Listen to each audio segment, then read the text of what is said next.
Em 2021, o perfeito será visto em você. Recebe a cura desde já na sua alma, recebe a cura das suas emoções, entra nesse lugar de descanso pelo poder de Deus desde já. E se abra a palavra que Deus deseja trazer sobre a sua vida, sobre as nossas vidas nessa noite, em nome de Jesus. E hoje é dia 31 de outubro, o último dia do mês, num mês que nós estamos debaixo dessa palavra, de discernir, de enfrentar e de vencer. Um mês que o Senhor nos avisou antes que Ele daria batalhas, que Ele daria desafios, mas Ele avisou antes que nós terminaríamos o mês em vitória. Ele avisou antes. E foi tremendo, porque antes de Deus avisar, Ele já capacitou a gente. Antes dele falar, vai vir desafios, Ele já capacitou, Ele já deu a ferramenta, Ele já falava, né? No começo do mês, no culto, na conferência de adoração, de novos instrumentos, novas ferramentas para um novo tempo, para uma nova unção para um novo tempo. Então o Senhor não faz nada que Ele já não tenha anunciado, que Ele já não tenha capacitado. E a gente vai falar um pouco sobre isso. E hoje, dia 31, é esse dia que o apóstolo Hélio falou, de guerra de culturas. É muito nítido essa guerra de culturas. E se eu te perguntar, como que foi esse mês? Como que você olha para esse mês? O que você provou desse mês, debaixo dessa palavra? Eu quero te falar uma coisa segundo a ciência.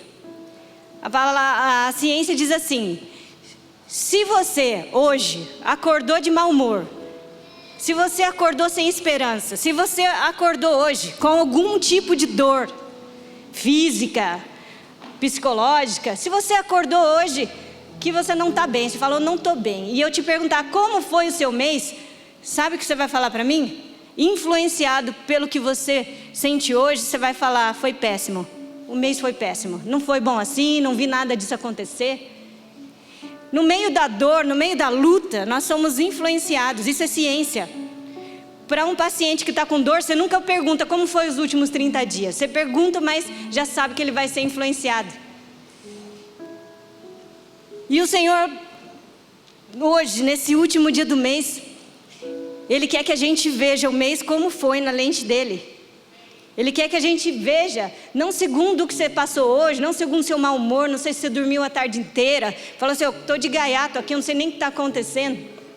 Eu não sei, mas o Senhor quer que a gente veja da lente dEle. E o que você sente hoje interfere com a sua memória. Por isso que quando alguém valoriza muito a dor, você conhece pessoas que valorizam a dor? Muitas pessoas, talvez seja você, né? Você fala, a palavra é para você essa noite, só para você saber.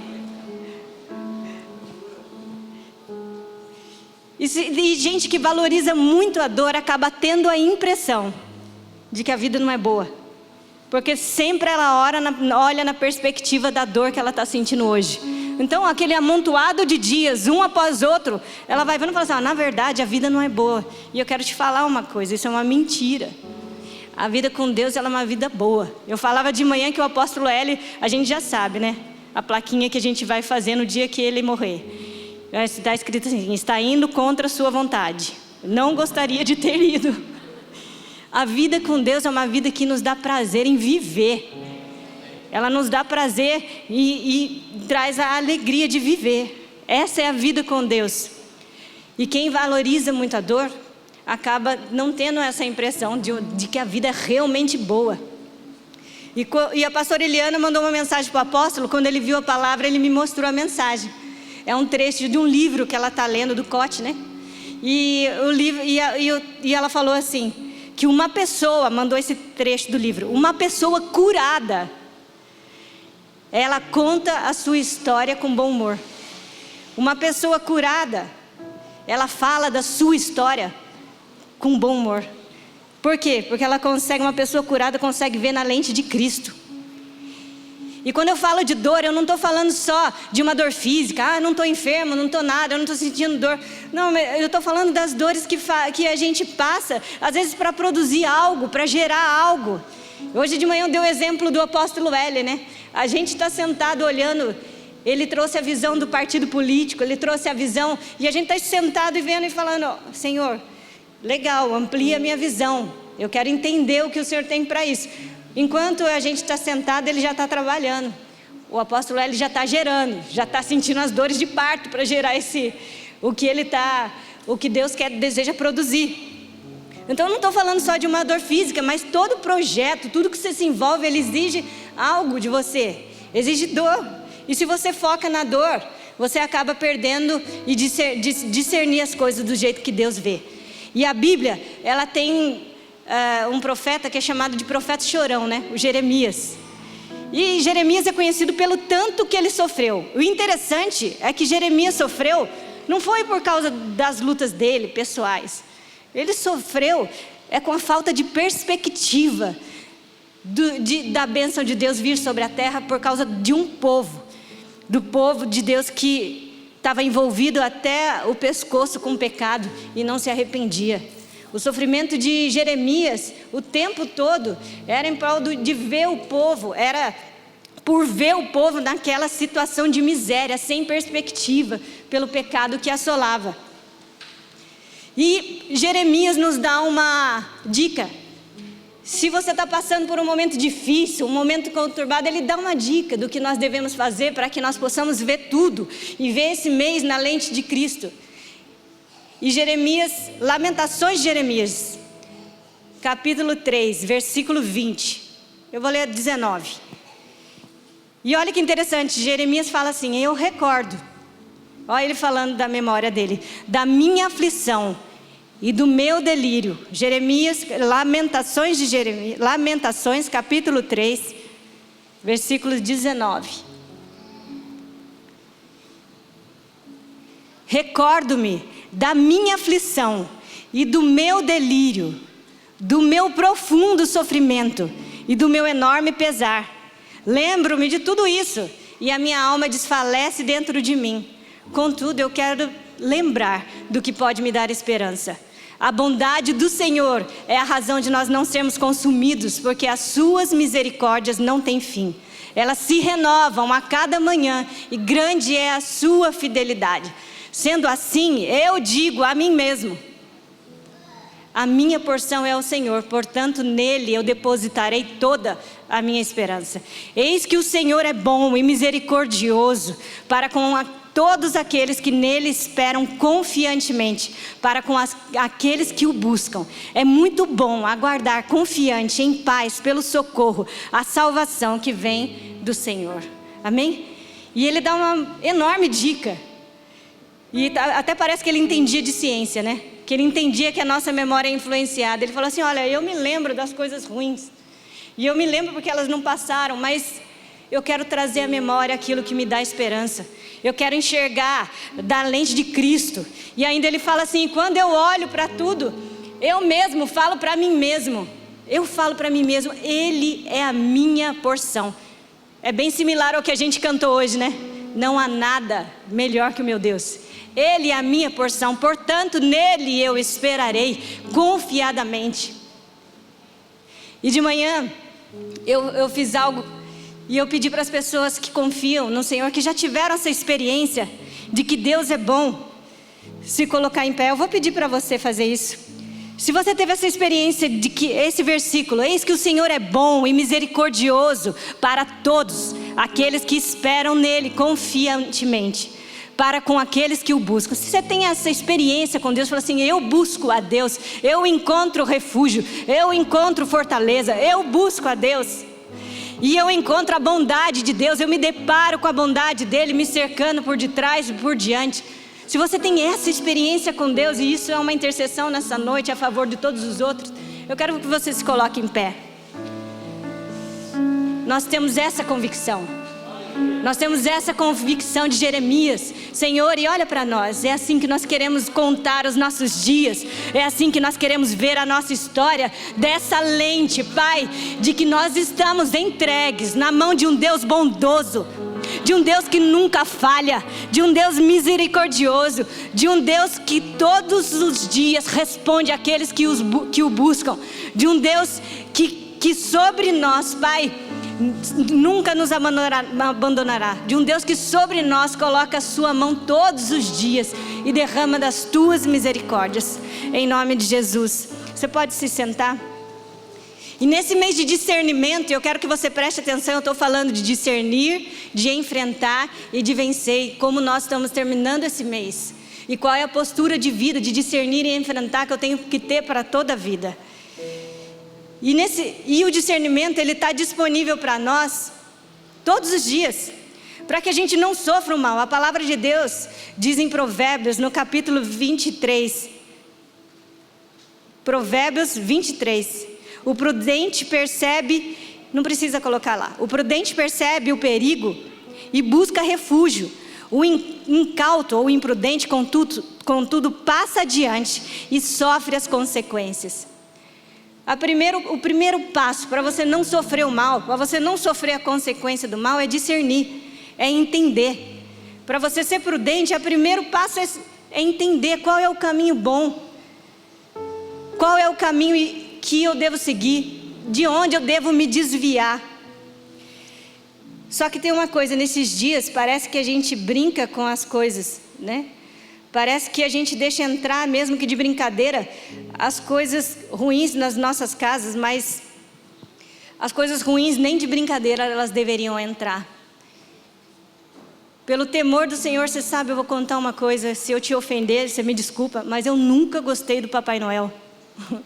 Eu gostava antes, mas depois que eu conheci o Senhor, o Papai Noel nunca entrou na minha casa. E eu vou te explicar por quê, porque eu não brinco com a mentira. E aí a minha família tem uma cultura de fazer o Papai Noel. Que decepção a hora que se levanta a Luciana para falar para as crianças de 1 ano, 2 anos. Gente, a gente está indo lá, mas é o seguinte, a gente vai encontrar um homem vestido de Papai Noel, de velhinho, de barba. E fui eu que comprei o presente. Imagina a decepção da família, né? Mas gente, é só uma brincadeira. Mas eu não quero brincar com as coisas de Deus. Eu vejo o mal e eu me desvio dele. Isso é bênção sobre a minha vida, o discernimento de que a mentira não entra na minha casa. O discernimento de que... E o temor de Deus, sabe?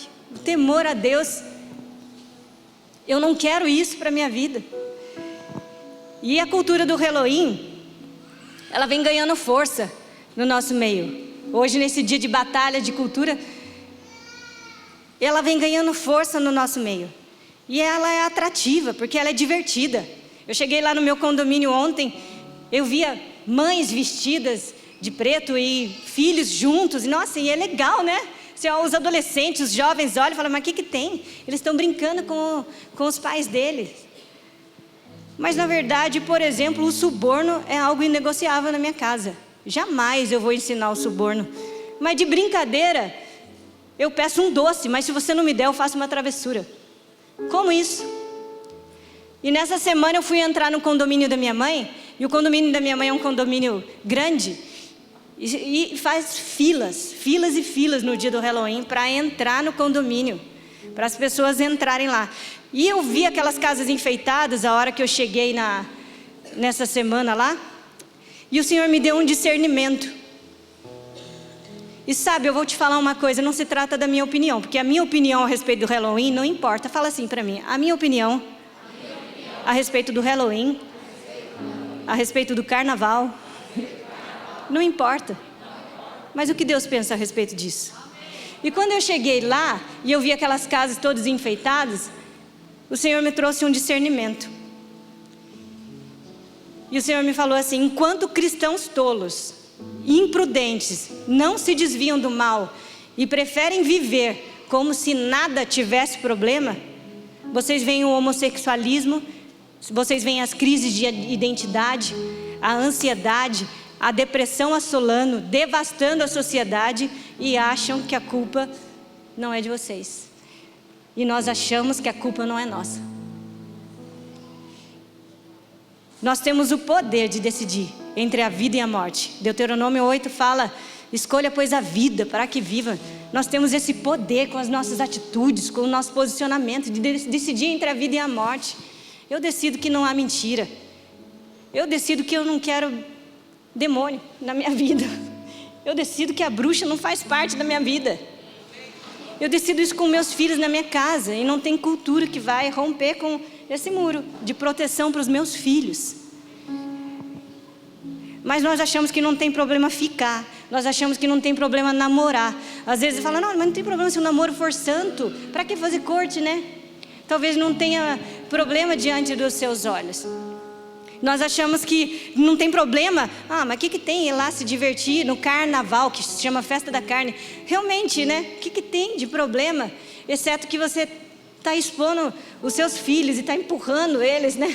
Para uma festa que fala de sensualidade, que fala da carne. Se esse não é o meu padrão, se isso não é o que eu ensino, por que eu não tenho uma convicção maior? Por que na hora do meu filho vem, a Mari, no caso do Halloween, ela falou, as meninas falaram para eu ficar aqui na rua só. Ela acabou vindo para o culto de jovens, né, ontem. Elas falaram que não é festa, mas elas vão ficar na rua.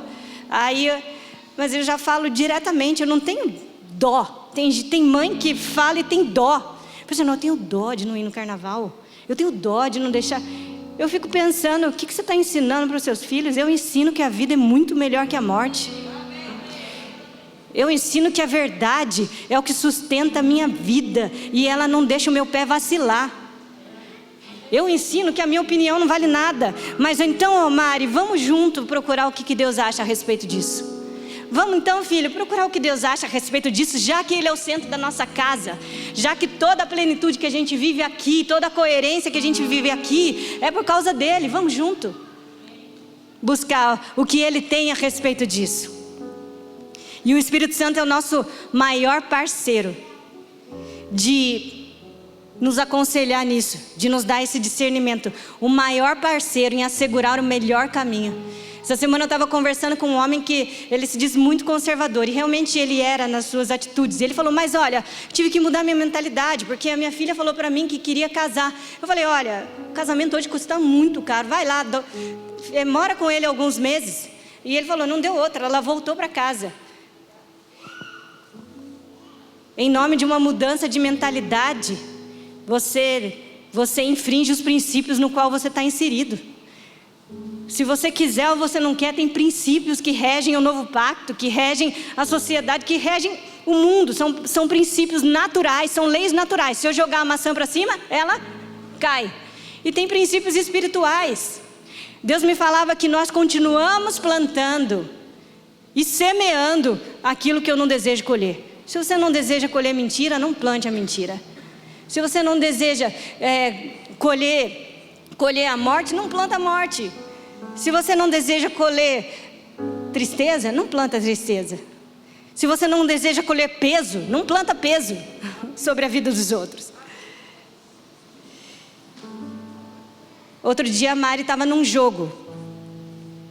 Um jogo oriental. Um jogo, não sei se era chinês, japonês. E aí a primeira cena que eu vi, eu sentei do lado.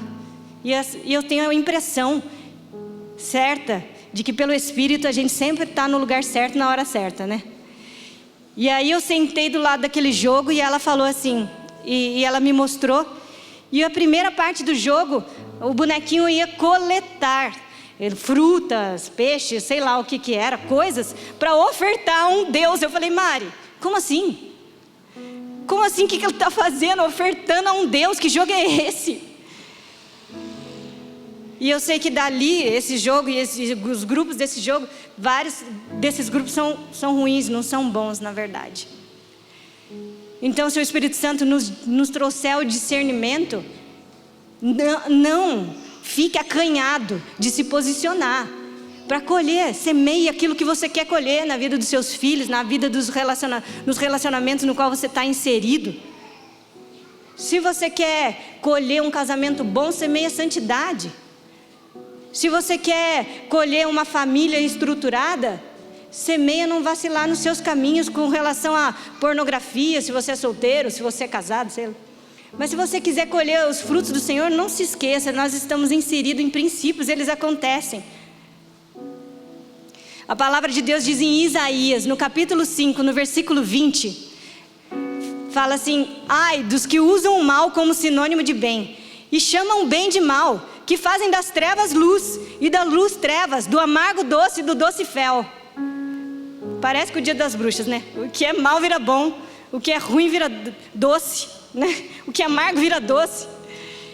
Ai dos que são sábios a seus próprios olhos, é o versículo 21 agora. Ai dos que são sábios a seus próprios olhos e inteligentes na sua própria opinião.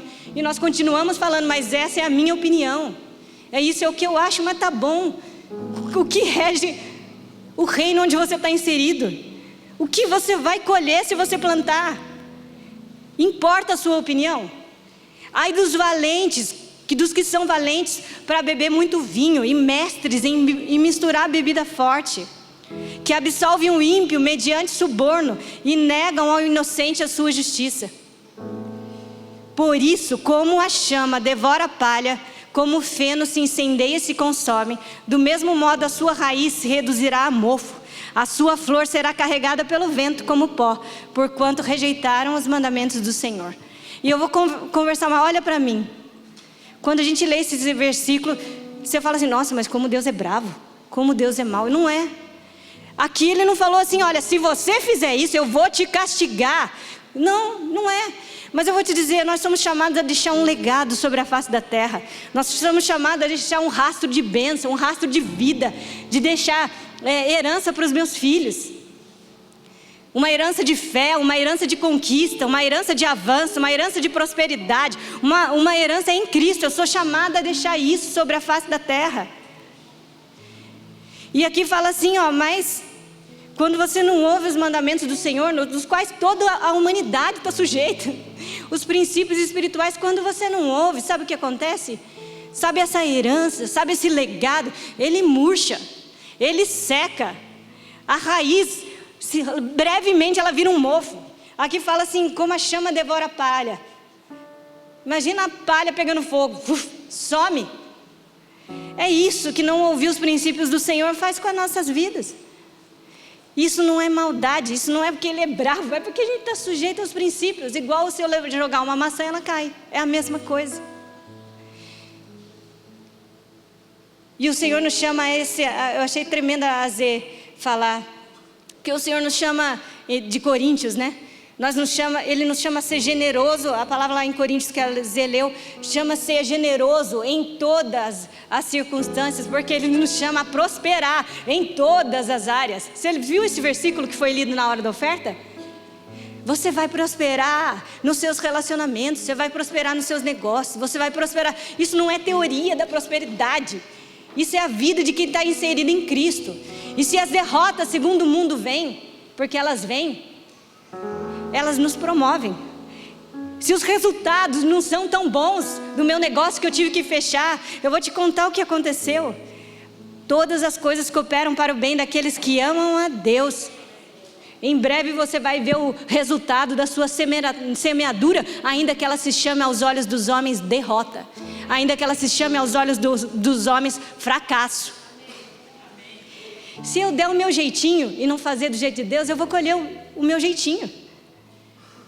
Não é a minha opinião. E sabe, tem gente que vem aqui nessa casa, vem se aconselhar com o pastor. Não, eu quero me aconselhar, eu quero ouvir a opinião do apóstolo L.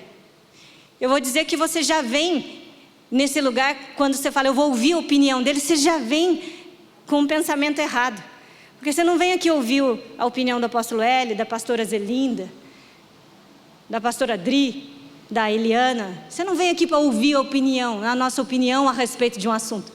Você vem aqui para ouvir e a gente te ajuda a discernir qual é a vontade de Deus para a sua vida.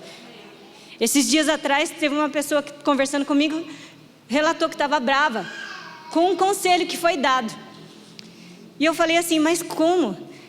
Ainda que no natural parecesse que o caminho mais lógico e melhor fosse esse, se a gente ouve de Deus que não é esse o caminho, se a gente tem esse discernimento, como que a gente vai ignorar a voz de Deus? Como que a gente vai falar, olha, parece mesmo que é mais lógico, se você for por aqui ou por assado, é melhor para você? Parece mesmo, então olha, Deus está me falando que não é para você ir, que era melhor ficar, mas olha, faz o seguinte, faz o que a gente acha que é melhor no natural. A gente não pode falar assim. Não pode, porque a gente tem discernimento no Espírito. E Deus é misericordioso com a gente. E eu vou falar isso mais para frente. Nós somos o povo mais feliz da terra, e isso não é hipocrisia. Mas é porque nós somos o único povo que conseguimos ouvir a voz de um Deus bom e fiel e conseguimos nos desviar do mal. E conseguimos viver a plenitude de vida. O discernimento, que é algo que o Senhor nos deu esse mês, essa inteligência espiritual, ela é algo que a gente carrega nas nossas vidas. E você fala, Luciana, inteligência espiritual é uma coisa que você acabou de inventar. Não, a inteligência espiritual está na Bíblia. O mundo fala tanto de uma inteligência emocional, e eu entendo que é, mas inteligência espiritual, Colossenses, no capítulo 1, dos versículos 9 e 10. Vou dizer que vocês estão muito quietos, de manhã estava mais fácil. Colossenses, no capítulo 1, versículos 9 e 10. Por essa razão, nós também, desde o dia em que ouvimos, não cessamos de orar por vós e de pedir que sejais cheios do conhecimento da sua vontade, em toda sabedoria e inteligência espiritual, para que possais andar dignamente diante do Senhor, agradando-lhe em tudo, frutificando em toda boa obra e crescendo no conhecimento de Deus. Nós somos esse povo chamado para frutificar em toda boa obra.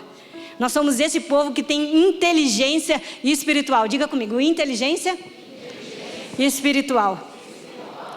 E hoje é dia 31, que eu falava da cultura, dessa guerra de culturas. E a Dilma, lá em 2016, sancionou lá a lei que hoje é o dia da proclamação do Evangelho. Mas proclamar o Evangelho não parece algo tão atrativo quanto se divertir, né, na rua. Não parece que é algo tão atrativo. E Evangelho significa boas notícias, boas novas. E Evangelho, às vezes tem gente que fala, você sabe o que é Evangelho? Sei, aqueles 4 primeiros livros da Bíblia, Mateus, Marcos, Lucas e João. Lá são os 4 Evangelhos, mas Evangelho é a revelação de Cristo. Não são só os 4 livros da Bíblia. Evangelhos são as boas novas, as boas notícias.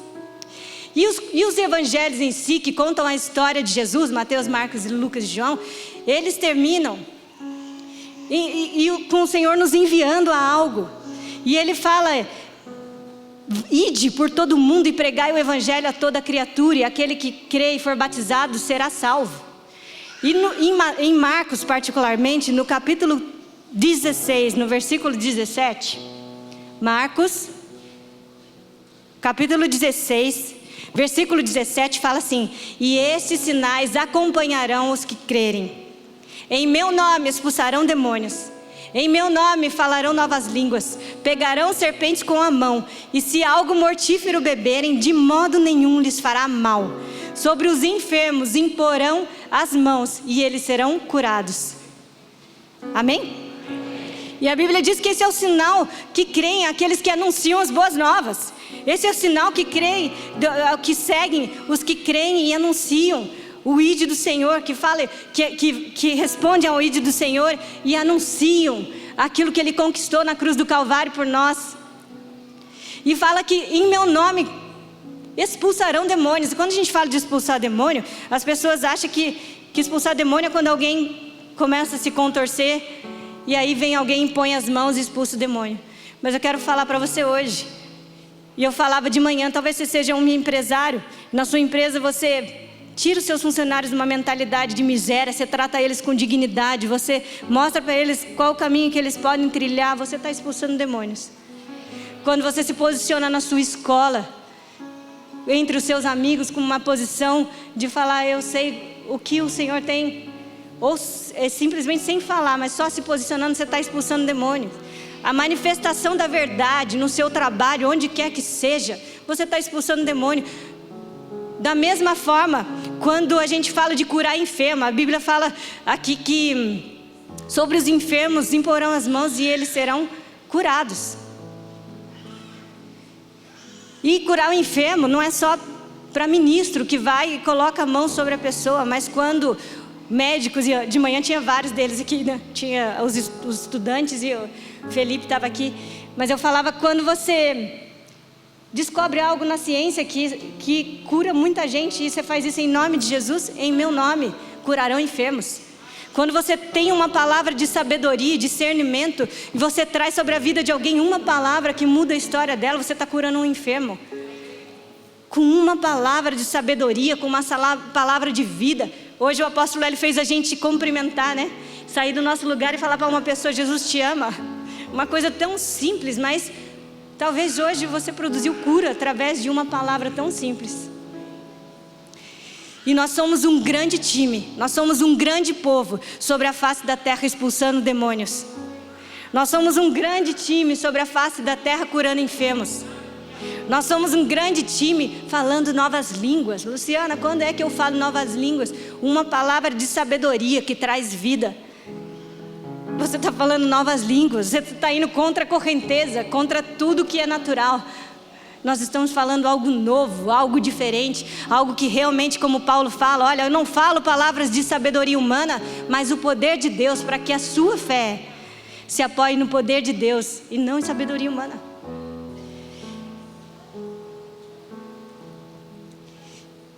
E eu quero declarar isso novamente nessa noite, porque a palavra de Deus aqui também fala sobre você anunciar as boas novas e os sinais seguirem os que creem.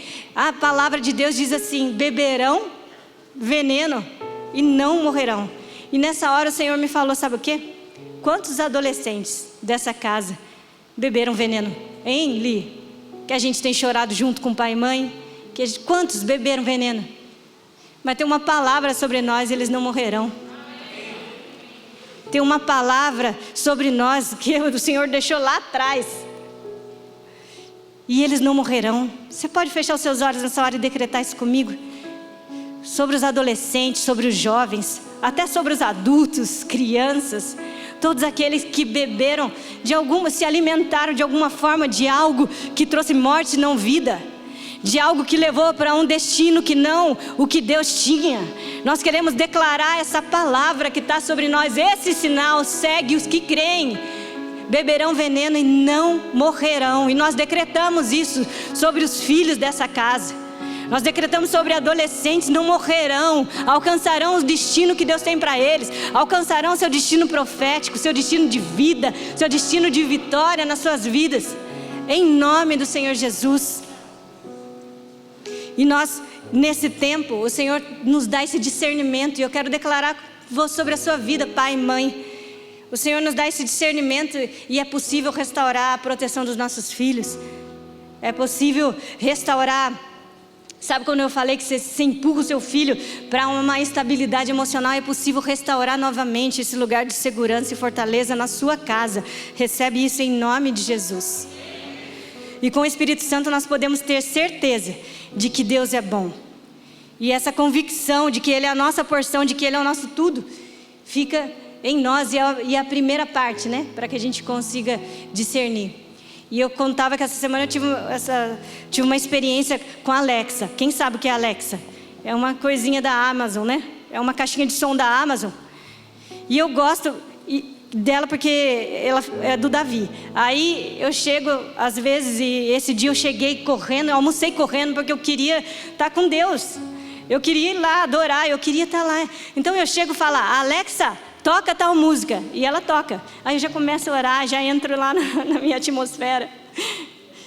E eu cheguei esse dia, falei para a Alexa assim: Alexa, toca Nada é Melhor que Meu Deus. Que é essa música aqui, né? Aí ela começou a tocar uma música nada a ver. Daí eu falei: Alexa, nada é melhor que o meu Deus. Ela falou assim: não tenho certeza disso. Eu falei: Alexa, é porque você não tem a revelação de Cristo.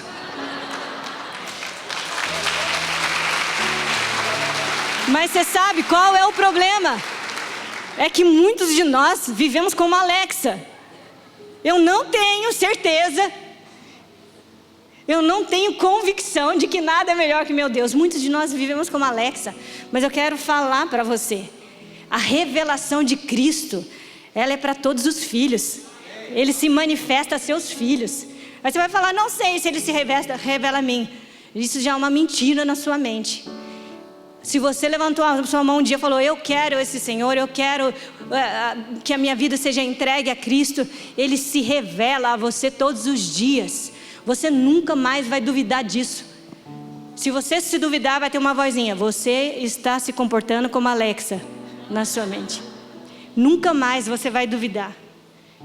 Nunca mais você vai se posicionar diferente disso. Ele se revela a você e te traz luz em todas as coisas, e te traz discernimento, e faz você se desviar do mal. Ele sustenta você, sustenta todas as coisas pela palavra do seu poder. E o discernimento é a primeira palavra, e a segunda palavra era enfrentar. Porque, como eu falei, não tem como você ter o discernimento e não obedecer. Não tem como você ter um discernimento e ficar parado. E o Senhor nos fez em movimento. Nós somos chamados a multiplicar Ele sobre a face da terra sem parar. E sabe, eu tive uma experiência essa semana nesse mês, no começo, acho que foi mais no começo do mês, e o Senhor me deu uma palavra a respeito do profeta. Agora ele está aqui, o profeta Roberto e a dona Carmen. E o Senhor me falava, eles passaram por uma situação muito difícil, e aos olhos humanos é quase impossível você sair desse sofrimento, né? De perder um filho. E eu confesso, nos olhos naturais a gente não consegue acessar. Mas o Senhor falava: Luciana, um justo não permanece em sofrimento.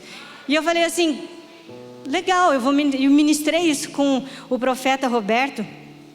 Mas de novo falando de ciência, e eu quero voltar, e eu vou voltar na palavra do profeta Roberto.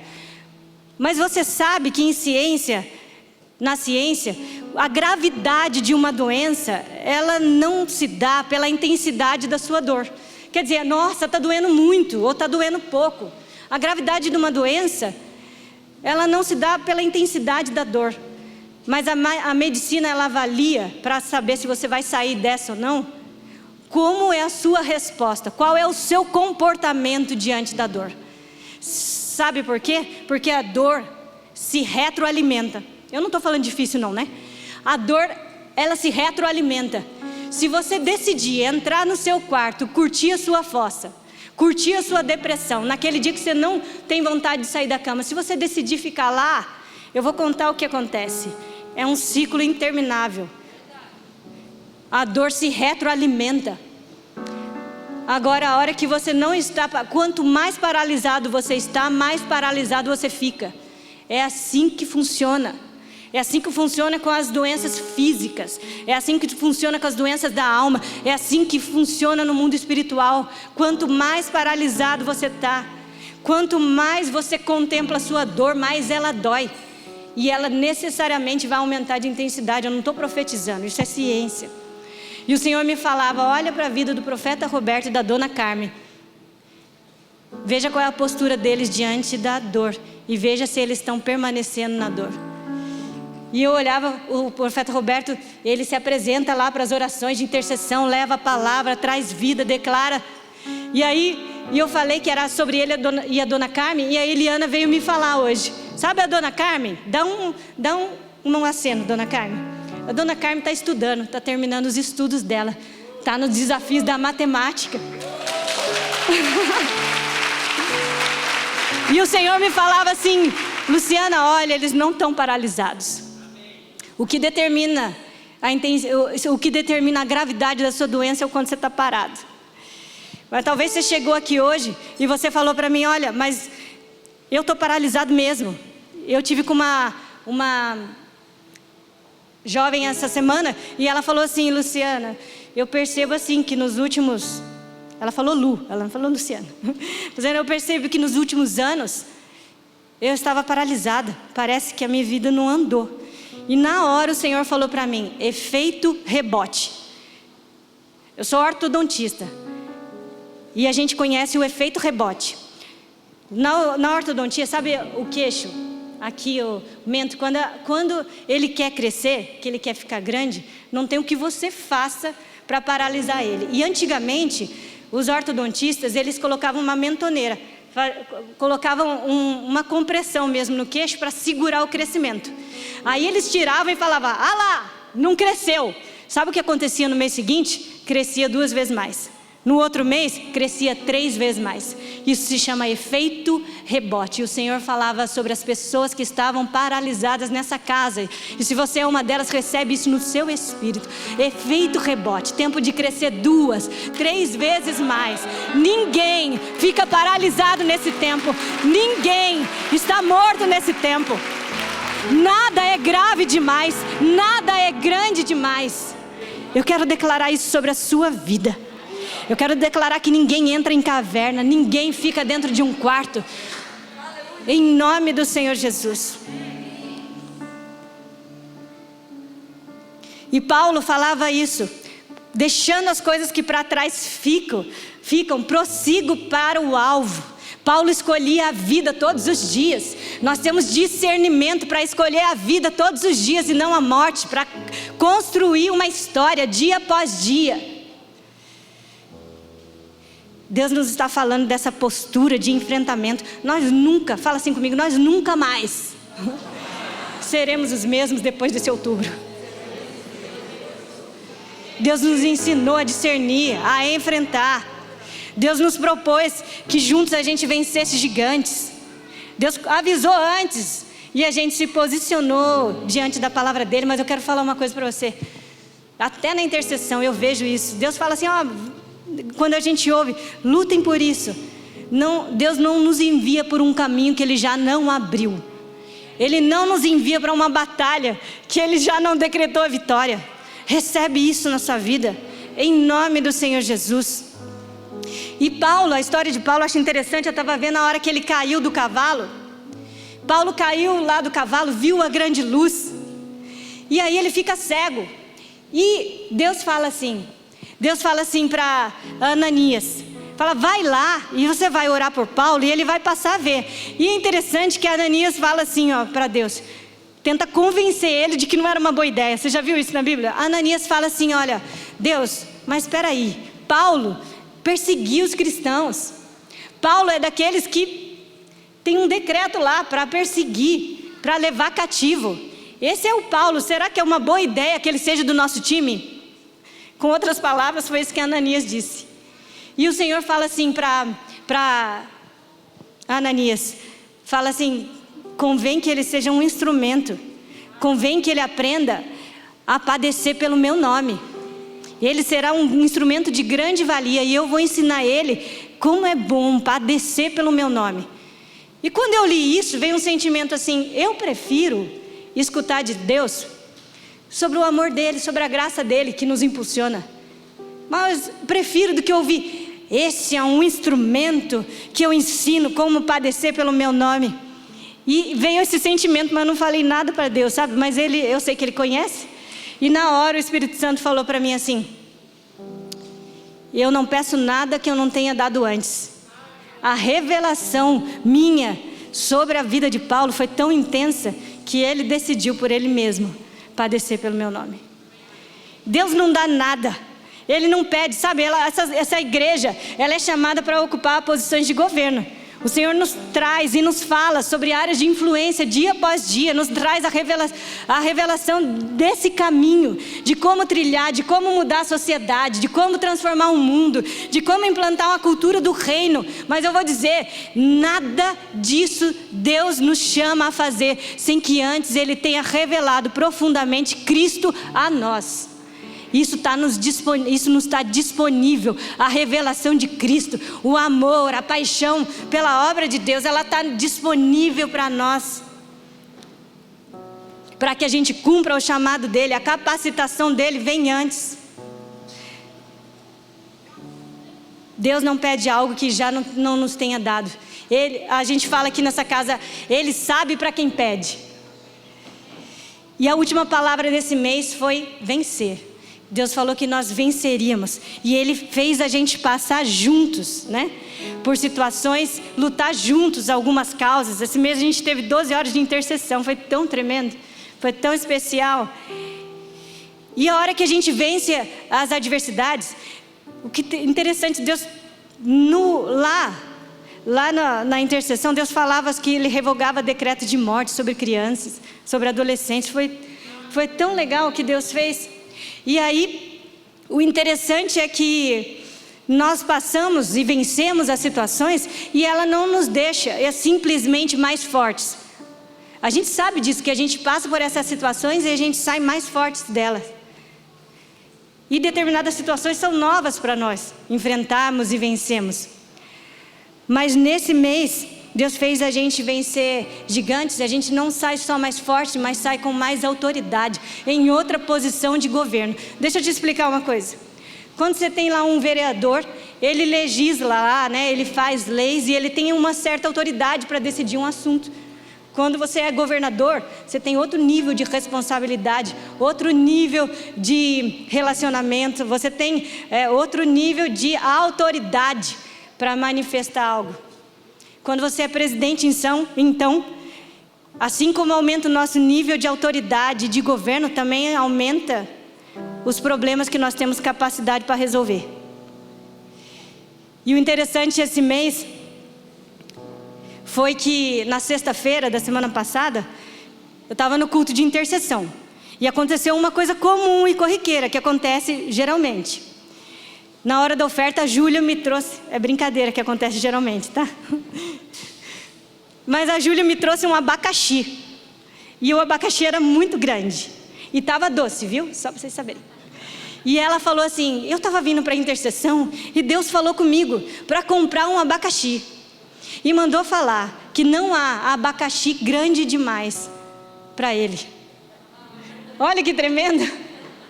E ela nem sabia, mas eu tinha vindo de um dia que teve situações difíceis para resolver. E depois daquele dia também outras situações diante dos olhos foram tão claras, tão nítidas, que eram pepinos, verdadeiros abacaxis. Mas o Senhor já anunciou, Ele fala antes, fala assim, minha filha... Assim como Ele fala para você, e eu sabia que essa palavra não se tratava só de mim, não tem abacaxi grande demais para mim. E no nível de governo que eu levo vocês, vai ter bastante abacaxi. Mas você sabe, eu tenho uma boa notícia. Nós já temos o know-how, nós já temos a jurisprudência, a gente já venceu bastante coisa. E se for novidade para mim a luta que vem, eu vou dizer para Deus, não é novidade. A palavra de Deus diz em Marcos, no capítulo 10, no versículo 27, eu já estou caminhando para o final. Jesus olhou para eles e respondeu. E eu quero falar de Jesus olhando para a sua vida hoje. E respondeu aos homens, para o homem é impossível, mas para Deus não. Todas as coisas são possíveis para Deus. Imagina o nível do abacaxi. Todas as coisas são possíveis para Deus. E além de trazer à memória o que dá esperança, né? O que dá esperança, trazer à memória a esperança, ela nos prepara para o que vem adiante. Hoje é dia 31 de outubro, nós estamos encerrando o mês. E o Senhor nos faz terminar esse mês em vitória. E eu tenho uma frase que a gente usa nessa casa, eu vou usar ela no passado. Qual foi o gigante que te promoveu esse mês? Qual foi o gigante que te levou a outro nível de governo nesse mês? Porque teve. Talvez o seu gigante foi uma derrota a respeito de um irmão da casa muito querido, passou por uma derrota e o Senhor trouxe a palavra, falou assim, essa derrota foi o último gigante. Talvez, sabe o que foi? Foi você vencer o seu espírito de rejeição, que não se sentia filho, amarrado nisso há anos. Talvez agora acabou. Talvez foi alinhar o seu caminho mesmo ao Senhor. Talvez foi uma reconciliação com Cristo. Talvez esse foi o seu gigante que te promoveu nesse mês. Mas nós terminamos esse mês em vitória. Nós temos um destino e é para lá que nós estamos indo. Nós temos um destino como corpo de Cristo, como igreja, como casa, como sonho de Deus. Você tem um destino como filho de Deus e é para lá que você está indo. Nada vai impedir você. Nada pode paralisar. E esse é um tempo de efeito rebote. Para terminar, eu quero que você se coloque em pé. E quero ler, se puder passar lá no telão, Hebreus, no capítulo 3. Hebreus, capítulo 3, versículo 6. Fala assim, Cristo, no entanto, é fiel como filho sobre a casa de Deus. E essa casa, precisamente, somos nós. Eu vou ler essa parte primeiro de novo. Cristo, no entanto, é fiel como filho sobre a casa de Deus. E essa casa, precisamente, somos. E eu quero falar em outras palavras o que o Senhor está dizendo hoje para você. Hoje o Senhor está dizendo: filho, eu sou fiel a você. Eu sou fiel, a minha fidelidade não muda. Ainda que você ache que eu não estou ouvindo o que você está pedindo, ainda que você ache que eu não estou percebendo, o Senhor te fala nessa noite: a minha fidelidade não muda. A minha fidelidade sobre você, o meu amor sobre essa casa, que fala que precisamente a casa de Deus é você. A minha fidelidade sobre a sua vida não muda. Todas as sortes de bênçãos disponíveis nos lugares celestiais em Cristo não muda. O Senhor nos diz essa noite: o meu Espírito Santo que eu depositei na sua vida, no seu espírito, eu não vou retirar. A minha fidelidade, ela não muda. E a segunda parte do versículo fala assim, ó: isto é. Então eu vou ler ele inteiro. Cristo, no entanto, é fiel como filho sobre a casa de Deus. Cristo é fiel sobre as nossas vidas.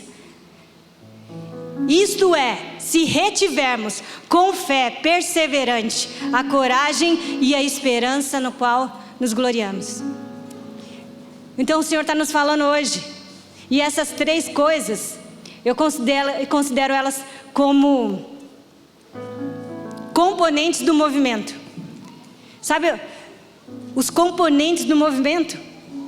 Uma fé perseverante, a coragem e a esperança.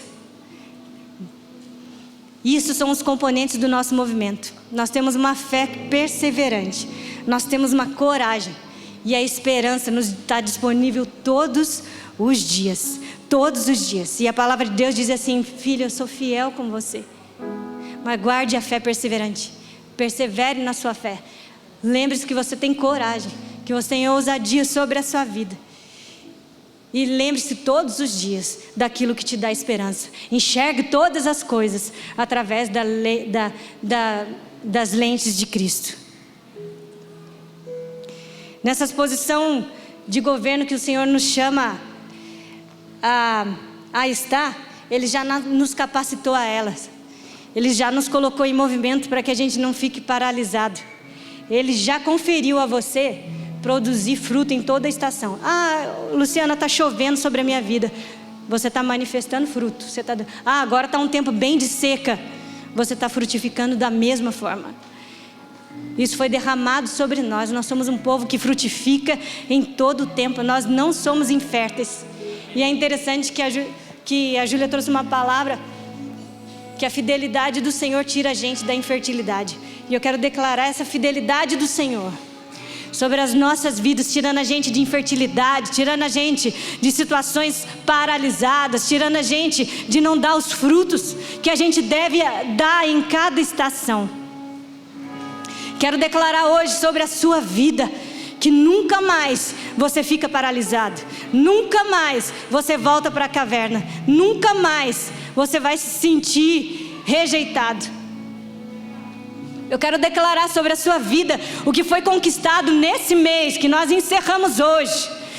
Que foi um mês de vitória. O que foi conquistado, nós levaremos. O Senhor nos capacitou, nos deu novas ferramentas, nos fez mudar de nível de governo, nos fez ainda mais responsível ao que a humanidade precisa nesse tempo, para ver manifesta a glória dEle. Eu quero declarar isso sobre a sua vida hoje, em nome de Jesus. Você pode adorar a Deus nessa hora? Em 2021, o perfeito será visto em você.